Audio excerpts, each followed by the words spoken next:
ఉరి శిక్ష వేసిన తక్కువ నాన్నే ఉన్న సోదరులు నేను అడగదలుచుకున్నా.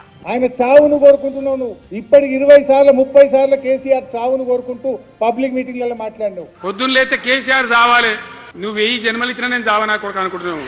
వాళ్ళ చావు దెబ్బ కొడితేనే, వాళ్ళకు డెత్ డిక్లరేషన్ రాస్తేనే వాళ్ళకు సోయొస్తుంది. Normally, in any traditional Indian household, you're not allowed to speak about death. And if you speak about something, the elders in the house say, don't speak about death. You know why? Tadastu devatalu untaru, tadastu antaru, atla evar chavu korukodu mani. But now what is happening? In Telangana politics, every other day you will listen to ureyale, chavale, edana baila duki sav. This is what is happening in Telangana politics. It is no longer about allegations or counter allegations. Something has changed. The language of death has entered mainstream political discourse. This is not confined to one party. BRS working president also has given called for a death declaration against Rahul Gandhi, Priyanka Gandhi, Revanth Reddy and the Congress, accusing them of betraying the youth through youth declaration. He is not the only person. Revanth Reddy has spoken about death numerous times. He spoke about hanging KCR to death and the entire Kalvakundla family. He also spoke about burying them in a grave, that KCR and the party. Like that, death has become one common point these days. And this is not something people of Telangana like. How did Telangana politics reach to this state? Let's rewind. These death warrants individually may appear as isolated political remarks, but they reveal a clear pattern. To understand, we need to look at Telangana's political evolution. Even before the statehood, Telangana politics was always intense. Leaders fiercely debated ideology, regional identity, and statehood. The language was emotional, but the focus was largely on issues. Telangana movement changed the political communication. To mobilize millions of people, speeches became sharper and more emotional.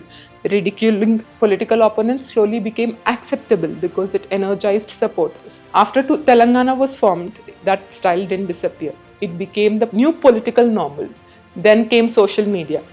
Algorithms rewarded outrage, rage baiting over substance. Party workers, political volunteers, and YouTube channels realized that insults traveled much faster than policy decisions. Political communication gradually shifted from ideas to personalities. After the Congress came to power in 2023, a lot of people expected a change in tone because until then it was largely attributed to one party. But it did not. The confrontation instead intensified. Today, the political vocabulary itself is a story. First came personal attacks, then came death warrants, then came hanging. The concern isn't just whether Congress, BRS, BJP or who started it. The concern is where is this politics headed?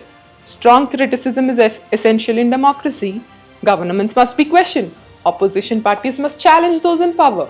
But when headlines are dominated by insults instead of ideas, public debate suffers. Political speech has become only about who's going to win the next news cycle. That shouldn't be the case. It shapes behavior, political culture, and democratic values. Today's discussion on irrigation, employment, education, healthcare, on economy often receive less attention than the latest verbal attack. That's a worrying shift. Telangana was built on the aspiration of self-respect and a promise of better future. But 12 years later, one question now deserves a serious attention. Has Telangana politics become louder than it has become meaningful? And more importantly, who will be the first leader to change that?